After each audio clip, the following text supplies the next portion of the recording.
Paula Rota Cis e quero lhe dar as boas-vindas em nosso canal, que é um cantinho para falar sobre as relações humanas no mundo corporativo. Na estreia do nosso canal, vamos falar sobre endomarketing, sobre a comunicação da empresa com os funcionários e a importância do marketing interno. Para este assunto, convidamos o nosso parceiro Marival Silva, que é palestrante internacional, consultor de empresas com experiências em grandes empresas da Europa. Hoje, ele mora em Portugal e veio contar para nós um pouquinho das experiências com a comunicação entre as empresas e os colaboradores na Europa. Confira esse super bate-papo, está bastante legal e tem bastante dicas legais para você implantar aí onde você trabalha. Oi, Marival, seja muito bem-vindo ao nosso canal. A gente está muito feliz em ter a sua participação aqui nesse assunto bem importante. Então, eu quero te dar as boas-vindas e agradecer a sua disponibilidade para contribuir conosco aí. Paula, obrigado. Eu agradeço também o convite. Hoje a gente vai falar sobre o endomarketing, né? Endomarketing é a comunicação interna entre a empresa e os seus colaboradores. É uma estratégia interna que tem o conceito de trazer engajamento, motivação, reconhecimento, incentivo, né, profissional. E é um tema que as empresas precisam investir, porque é através dele que elas trazem bastante resultado para o consumidor final, para o cliente da empresa. Então, é uma ação que começa a transformar de dentro para fora. E hoje o nosso convidado, ele é um palestrante internacional, consultor de empresas pela Europa, tem bastante experiência no assunto. Marival, queria que você contasse um pouquinho para a gente do seu currículo, da sua experiência aí nas empresas na Europa. Sim, claro que sim. Bem, a minha história ela começa praticamente em 1994. Era um sonho que eu tinha de morar na Europa, de estudar inglês. Então, quando eu cheguei em Londres, precisamente, eu passei por todo aquele processo, aquelas dificuldades que nós encontramos quando deixamos o Brasil. E eu tive minha grande oportunidade de trabalho, que foi poder trabalhar numa editora britânica, né? E nesse trabalho, então, eu fiz todo o percurso e saí de lá como coordenador, tá, da América Latina. E foi aí que nós participamos, então, do processo de privatização e liberalização das telecomunicações do Brasil, que aconteceu em 1998. Então, eu participei de todo esse processo e o meu trabalho era justamente atrair investidores internacionais para o mercado brasileiro. A minha função era realmente convencer que o mercado brasileiro era um mercado com bom potencial.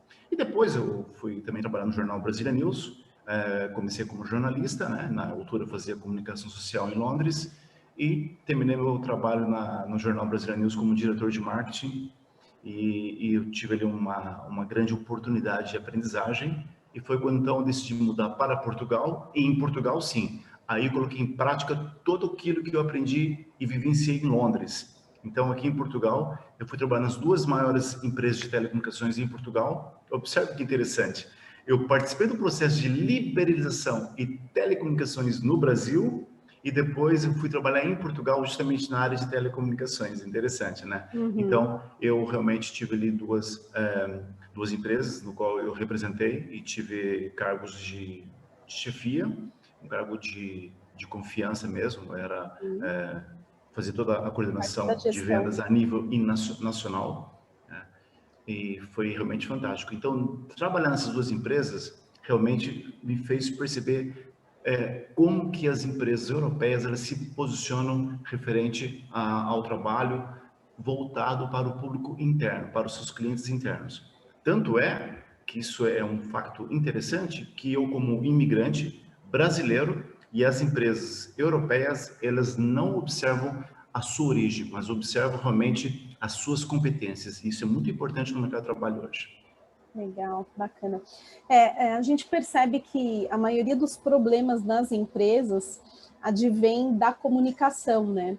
E às vezes eles acham que é da comunicação com o cliente, da comunicação externa.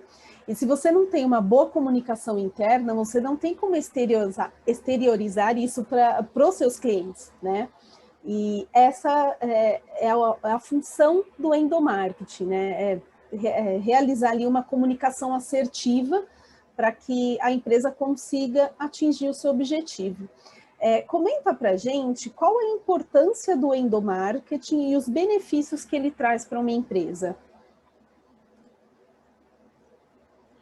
Claro. O marketing interno, ou como vocês também chamam de endomarketing, ela é uma estratégia de comunicação voltada para o público interno das organizações, a fim de fortalecer aí o elo entre os colaboradores, tá? E alinhar as expectativas e as necessidades da empresa. Geralmente, o marketing interno, ele trabalha em vários pilares, mas os dois pilares importantes do marketing interno, do endomarketing, é a percepção, é realmente você tentar perceber quais são as necessidades do seu público interno, dos seus colaboradores, porque eles que fazem as coisas acontecerem, tá? E a cultura, a cultura da própria empresa em si. E essa cultura, ela tem que ser passada para todos os colaboradores de uma maneira extremamente eficaz. E como é que isso se passa? Através da liderança. E isso é um dos pilares fundamental no endomarketing, porque você tem que trabalhar muito bem a sua liderança. Caso contrário, os objetivos da empresa, elas não serão alcançadas. Por quê? Porque os líderes têm um papel fundamental, de extrema importância, entre o elo da organização e seus colaboradores. Isso é fundamental para que as coisas possam fluir de maneira totalmente eficaz e eficiente. Tá. E, na sua opinião, assim, pelas empresas que você passou aí na Europa, você tem algum case que você possa comentar com a gente do como foi implantado esse endomarketing, algum case de sucesso, como isso foi feito por você? Sim. Paula, geralmente, esse tipo de situações, elas são muito voltadas para a valorização do profissional. Tá? As empresas aqui em Portugal, eu percebi que eles valorizam muito o profissional, e eu sou uma prova disso. Eu sou de origem brasileira, do Brasil, sou um cidadão brasileiro, embora eu tenha a minha dupla cidadania, eu sou um cidadão português, mas quando cheguei em Portugal, eu não tinha a minha cidadania portuguesa, então eles olharam para mim e me valorizaram todo o meu percurso profissional, certo? Diante das minhas competências que eu tenho. Então, um dos fatores fundamentais aqui na Europa que eu percebo é a valorização do indivíduo. Eu vou te dar um exemplo bem prático que aconteceu comigo. Em 1996, eu trabalhava em Londres. Olha que interessante. Eu trabalhava com uma empresa que eu trabalhava, era como se fosse uma transportadora, mas eu não era, eu fazia uma função de courrier. Aí no Brasil vocês chamam de entregadores? Isso. Courrier, entregadores, é estafeta aqui em Portugal. Eu trabalhava de courrier e eu trabalhava de bicicleta, né? Então, eu ficava no centro de Londres, eu tinha um rádio, por onde, na altura, nós não tínhamos no WhatsApp, não tínhamos GPS em telemóvel, então, eu tinha que conhecer, e aí que entra um detalhe interessante. A empresa, às vezes, ela faz um esforço incrível para que possa valorizar seus profissionais, mas é importante que os profissionais também façam um esforço adicional para que também possa desempenhar sua função com um certo profissionalismo, não é verdade? Então, nas minhas folgas, eu andava pelo centro de Londres com um bloquinho de nota e anotava o nome das ruas, com referência. Por quê? Quando eu estava no meu trabalho e o meu rádio tocava, nós tínhamos um codinome que era, cada um tinha um codinome, o meu era Hunter. Quando no rádio chamava Hunter, eu sabia que era eu. Então, Marival, você vai na Regent Street, pega um documento e vai levar lá na Oxford Street, no número tal. Então, você tinha que criar um mapa na sua cabeça rápido para que esse documento seja entregue dentro do prazo. Nesse dia, eu recebi uma ligação no meu rádio através do meu diretor. Ele nunca liga. Quando ele me ligou, eu percebi que era uma coisa muito séria.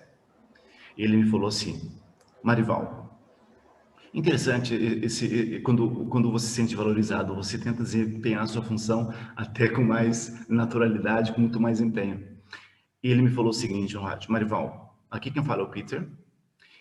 eu preciso que seja você pega uma carta no banco, no Westminster Bank, e vai entregar no Barclays Bank. Essa carta tem que chegar no escritório deles antes das 4h30.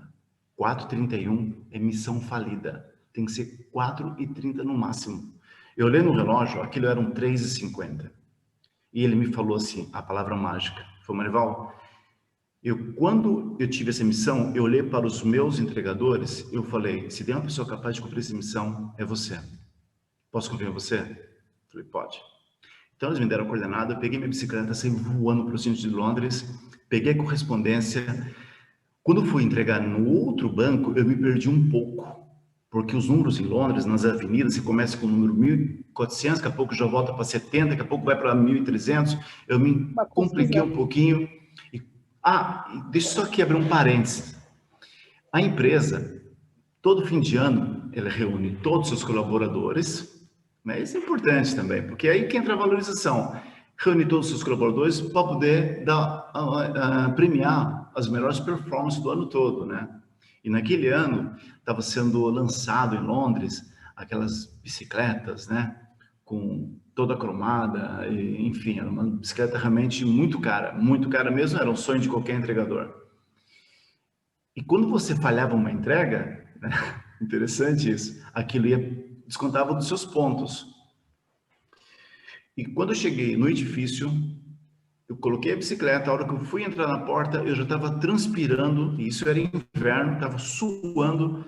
Eu olhei no relógio, eram 4h30, a hora que eu bati na porta para o senhor abrir a porta do edifício, era um segurança, ele simplesmente faz assim, ó. Encerrado. 4h31. Eu pedi, pelo amor de Deus, me abre essa porta, e ele simplesmente abriu um jornal, se escondeu atrás da cadeira, com o jornal aberto, e não me atendeu mais. Ok, o que eu fiz? Eu liguei para o Peter, ele atendeu, com aquele entusiasmo. Então, Marival, conseguiu? Falei, Peter... A missão foi cumprida. Falei, Peter, falei por 1 minuto. E ele ficou em silêncio e só me falou uma coisa. Ele falou assim, Marival, você pode ter falhado, mas eu tenho um sentimento de que você deu o seu melhor. O que acontece? Eu não sabia, fiquei sabendo no dia seguinte, que se aquela correspondência não fosse entregue até as 4h30, o outro banco tinha que pagar uma penalização de mais ou menos $30 mil. Nossa. A minha falha teve uma consequência de $30 mil. Chegou no final do ano, quando houve entrega dos prêmios, foram entregar a bicicleta para o melhor entregador do ano. Chamou lá, eu fiquei triste, porque eu era um dos fortes candidatos. Ele recebeu a bicicleta, tudo, e depois que ele recebeu a bicicleta, tinha uma outra cortina. Ele abriu uma outra cortina, tinha uma outra bicicleta atrás da cortina. E esse diretor, inteligentemente, ele falou o seguinte: houve uma entrega esse ano em que um dos nossos colaboradores falou por 1 minuto, mas na verdade ele chegou no momento exato, 4h30. Nós fomos atrás da gravação do vídeo e conseguimos provar que realmente o nosso colaborador chegou às 4h30, porque nós tínhamos uma multa que iríamos pagar $30 mil, e nós conseguimos provar na justiça que o nosso colaborador chegou lá às 4h30. E colocaram o vídeo, eu chegando lá. Quando colocaram o vídeo, eu bateu na porta, nada, e eu sentei, e foi quando eu liguei para o meu diretor para avisar, e estava tudo o vídeo, não sei o que estava sendo filmado aquilo.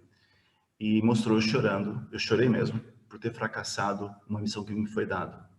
E ele falou da seguinte maneira: é atitude como essas, na nossa empresa, é que faz com que nós possamos valorizar cada vez mais os nossos colaboradores. Marival, venha até aqui na frente receber a sua bicicleta que você merece. Então, isso é uma valorização que eu tive, e eu extremamente fiquei fidelizado àquela empresa por muito tempo.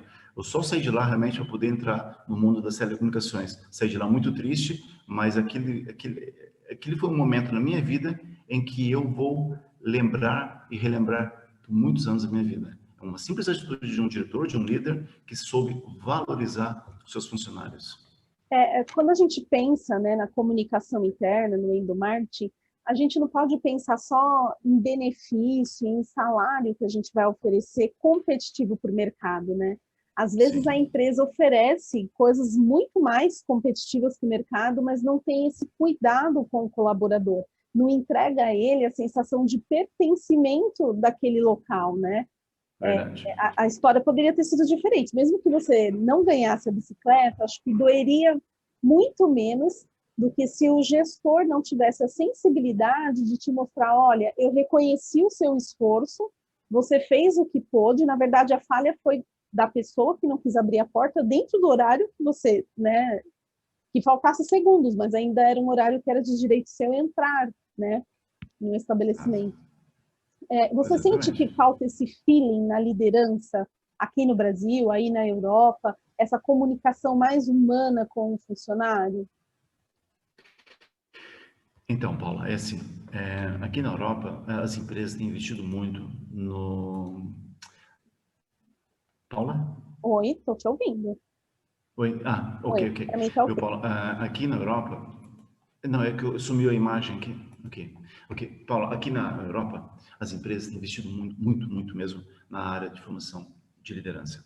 Porque nós sabemos e temos essa consciência que o líder ele tem um papel fundamental nas organizações.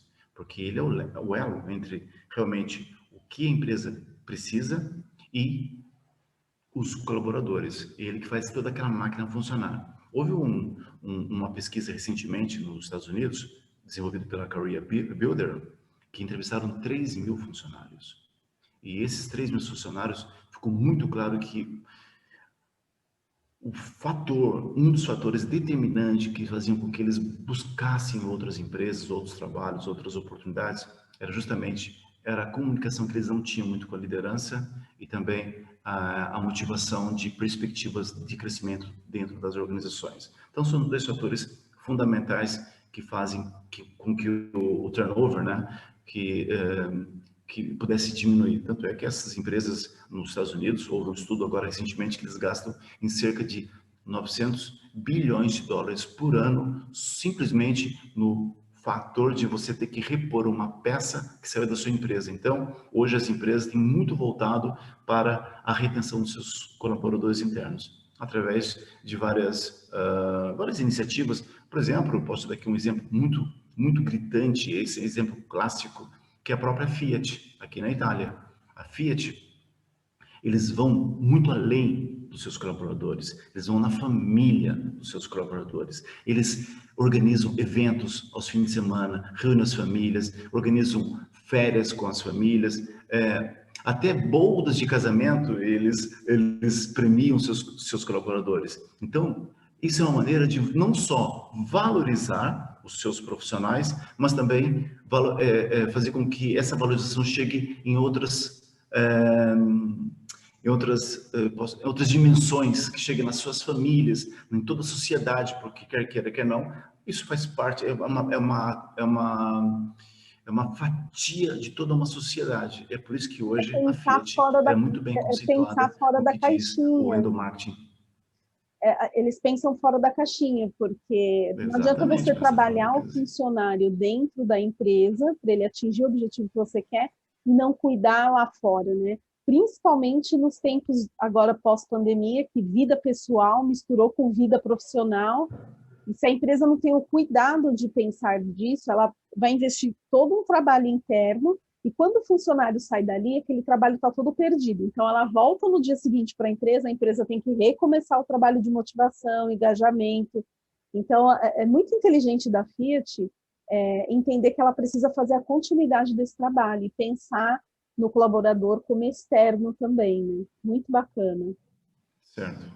Eu estive recentemente numa fábrica de pneus aqui em Portugal, me pediram para que eu pudesse verificar por que a área de vendas tinha caído muito os resultados.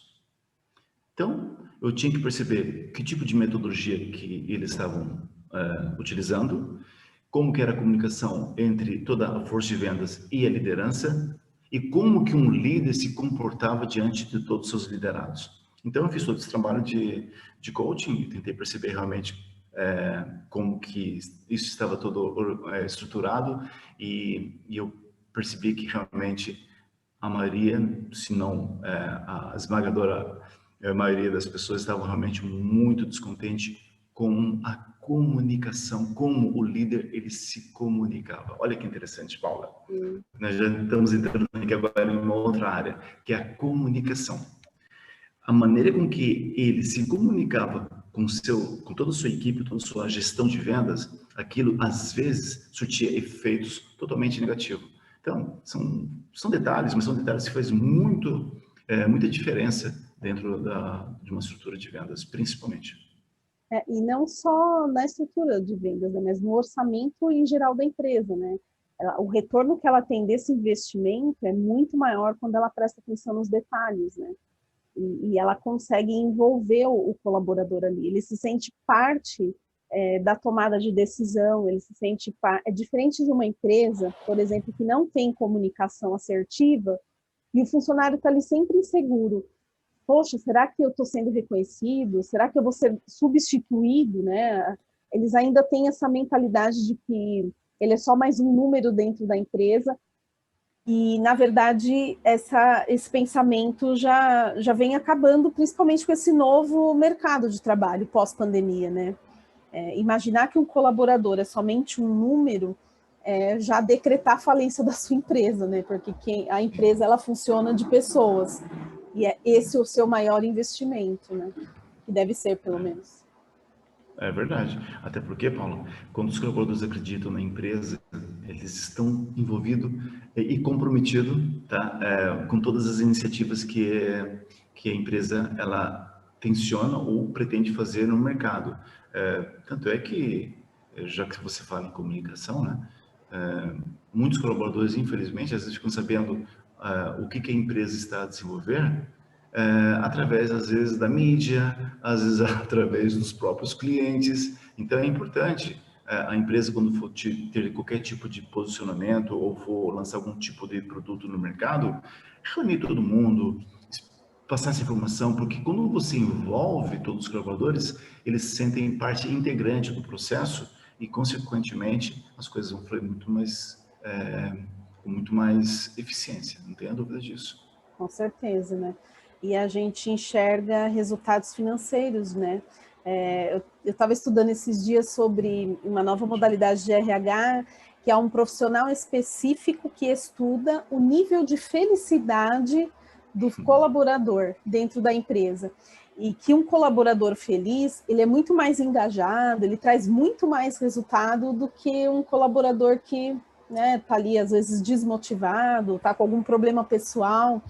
E aí esse especialista, ele fica dentro da empresa medindo o nível de felicidade, e quando ele identifica um colaborador que não está dentro do nível desejado para a produção daquela empresa, eles ofertam a esse colaborador ação como psicólogos, coach, dão férias para ele em locais que vão trazer criatividade, motivação, desenvolvem todo um treinamento para a pessoa se tornar feliz dentro daquele lugar de trabalho. E é bacana, né? Porque você vê as empresas pensando no lucro, pensa sempre no cliente externo, mas o seu lucro, na verdade, começa dentro da empresa, né? A transformação, ela vem de dentro para fora, né? Exatamente.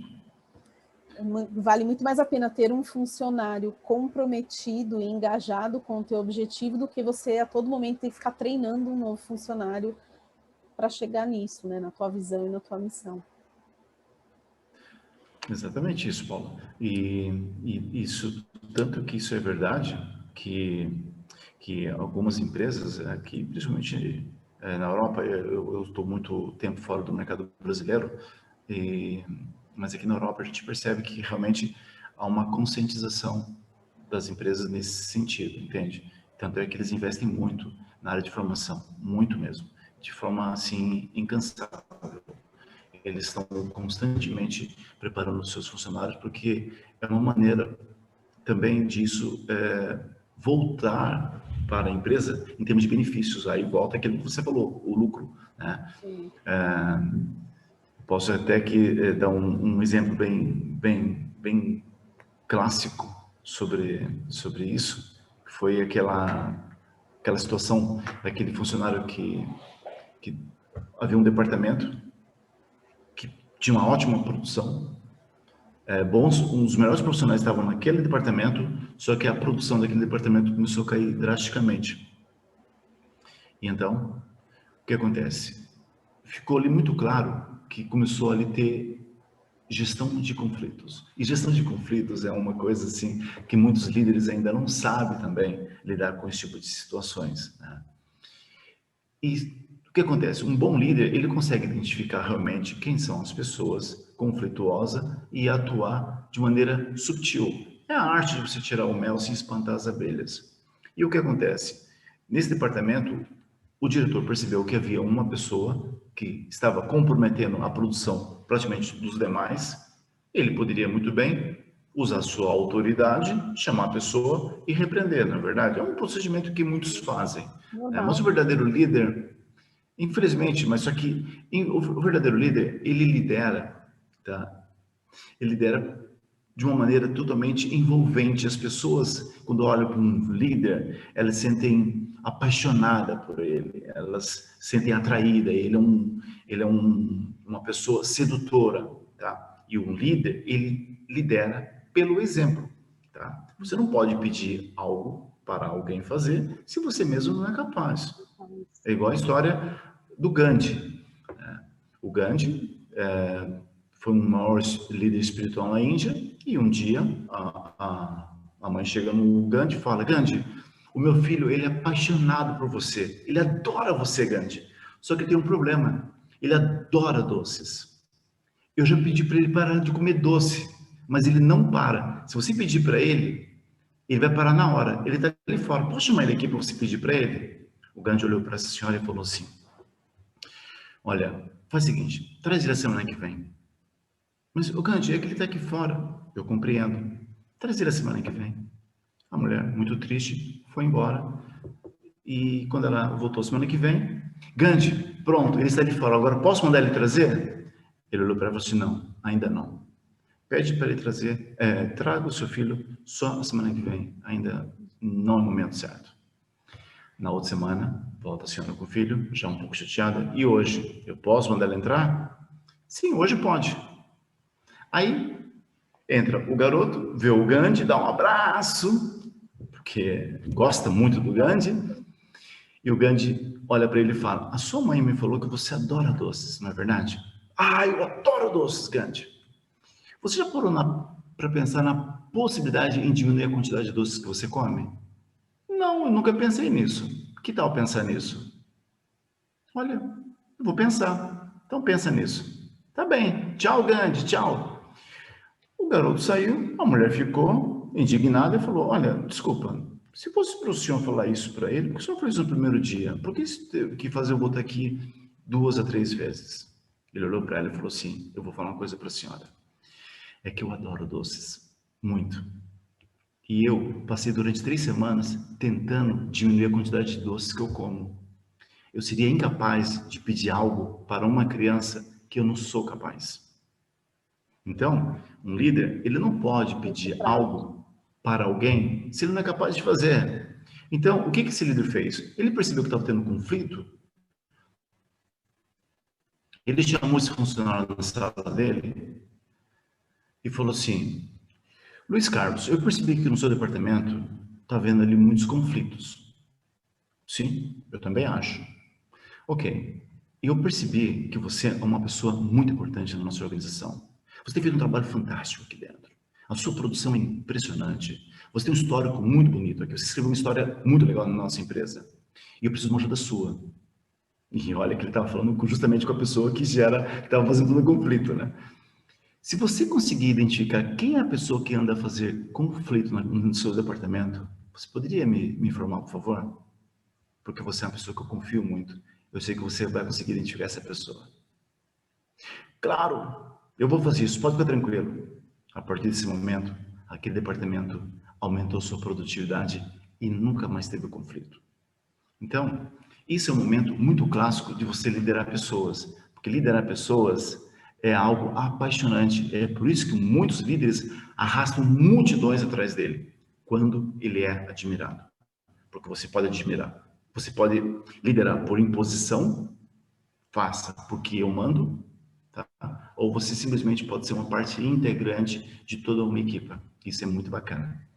E é o que traz mais resultado, né? E é o que traz mais Ser resultados. menos doloroso para quem vai liderar, porque é um estresse, né? Você às vezes impõe, o funcionário não te responde, ele não produz, ele não acredita na sua ideia. Então é aquele estresse de você ficar no pé do funcionário e muda aqui, muda ali, troca de funcionário, e continua o mesmo problema. E é muito mais fácil você cuidar, né? Perceber, ouvir o seu liderado. Qual é a necessidade dele? Como é que eu consigo conquistar ele para fazer aquilo que eu preciso, né? E às vezes na correria do dia a dia, isso se perde. Você sentiu essa perda também desse tato com o home office? Como que as empresas estão fazendo para estabelecer esse endomarketing agora com essa nova realidade do home office? Bom, aqui na Europa aqui é muito simples. O que eles fazem? Eles criaram dentro do próprio sistema organizacional redes sociais, onde todos os colaboradores eles se reúnem no final do dia para que possam então fazer um PDS, que é um ponto de situação do dia de como é que foi. E também expor algumas dificuldades que tiveram durante o dia.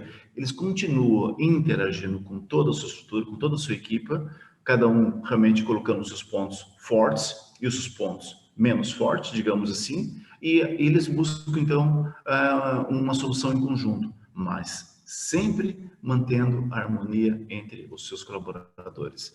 E o home office realmente foi uma situação que nós tivemos que nos adaptar. Aliás, nós somos seres temos uma capacidade incrível de adaptação, e o mundo todo tem se adaptado ao home office, é verdade, mas aqui na Europa as empresas têm fomentado muito nas redes sociais, em grupos dentro da própria organização, onde eles fazem então os PDS diário ou semanais. Cada empresa depois define, mas sempre envolvendo. Não é simplesmente o home office, deixar lá e pronto, não. Eu tenho um amigo, inclusive, que trabalha num banco em Washington, e ele me falou que a tendência agora é que o home office dê continuidade, mesmo depois da pandemia, porque tem obtido bons resultados. A gente tem visto isso também aqui no Brasil. Assim, as grandes empresas já tomaram essa decisão de dar continuidade, principalmente aqui em São Paulo, que o nosso maior problema é de transporte, de locomoção. Então, aqui, o funcionário ele perde de 3 a mais, né, para se contar ida e volta, de 6 a 4 horas por dia, só para se locomover até a empresa.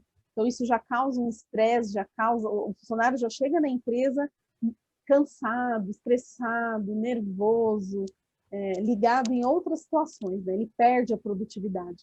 E, além da economia financeira, sentiu-se também uma produtividade de um aumento aí de quase 60% com o home office. Então, já é uma realidade de mercado, o mercado vem mudando, e é preciso que as empresas e o setor de RH, principalmente, esteja ligado a isso, né? A tecnologia ela vem para ajudar nas relações interpessoais, né? Nessa comunicação interna. Foi bacana você citar esse case da comunicação interna. Às vezes a gente, como consultoria, quer vender essa intranet, né? Essas redes sociais internas, essa comunicação mais assertiva, e a empresa entende isso como não um investimento, mas um prejuízo, né? E, na verdade, não é, porque o maior problema da empresa é a comunicação. Então, você imagina isso à distância, que também não fica distante e impossível para uma empresa de médio e pequeno porte. Não são só as empresas de grande porte que devem investir no endomarketing, né? Isso serve para pequenas empresas também, né? Obviamente, sim, com certeza. Poxa, bacana, Marival. Gostei bastante do nosso bate-papo. Quero agradecer mais uma vez a sua participação, sua parceria aqui com a gente. Na descrição do vídeo eu vou deixar os seus contatos. O Marival, ele, apesar de estar na Europa, ele faz palestras, dá treinamentos também aqui no Brasil. Então, quem precisar contatar ele também faz consultoria. A gente vai deixar o contato aqui do Marival. E, mais uma vez, muito grata por você participar aqui conosco desse projeto. Obrigado, Paula. Sucesso para vocês. Obrigada. E vamos mantendo contato. Com certeza. Tchau. Até mais. Até a próxima. Até mais. Tchau.